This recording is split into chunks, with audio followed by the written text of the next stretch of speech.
I remember when they first came to me and said, we're going to do this storyline where you lose to Bob Backlund. And I was like, really? Bob Backlund? Like, he's like ancient now. Like, and I remember I told Vince, I said, I think it's a really bad idea. I'm just telling you, I love Bob Backlund, but don't put the belt on Bob Backlund. And he told me that's what they were going to do. And I went home from that trip, and I remember thinking about it. And it really got to me. So I thought, Bob Backlund, just so you know, was one of the nicest guys there ever was in the wrestling business. And I remember thinking, when I was in Japan wrestling, and all these big name guys, Hogan included, they never bought beer for the guys lesser than them on the card.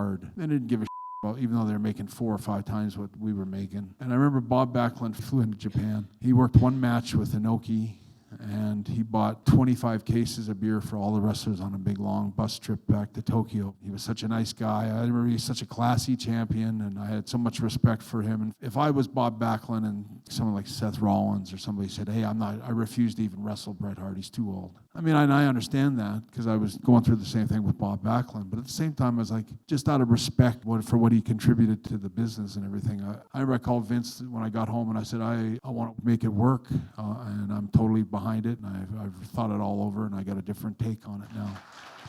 And so I don't know about everyone else, but I love the Survivor Series match that I had with Bob Backlund. I think it's one of my all-time favorite matches. And that was one of those matches where I don't know if Vince was taking LSD or what. But I remember he definitely been stayed up all night and with milk and cookies or something. And I got to Survivor Series, and he laid out this really elaborate kind of match. I remember then we smoothed it all out and made it all fit right. If you look at all the players like Davey, Owen, my mom, my dad, Bob Backlund, it was a lot of complicated chess pieces where everyone had to be at the right time. And then when this happens, Davey's got to jump up and Owen's got to be standing over here when that happens. And when that happens, this happens. And it was a very complicated match. There's only one little hitch in that match, and that's where Davey was chasing Owen, and Owen dropped down and he tripped over Owen and he ran into the steel stairs and almost knocked himself out for real. So he's lying on the padded mat, selling it. He's got to stay down for the rest of the match now.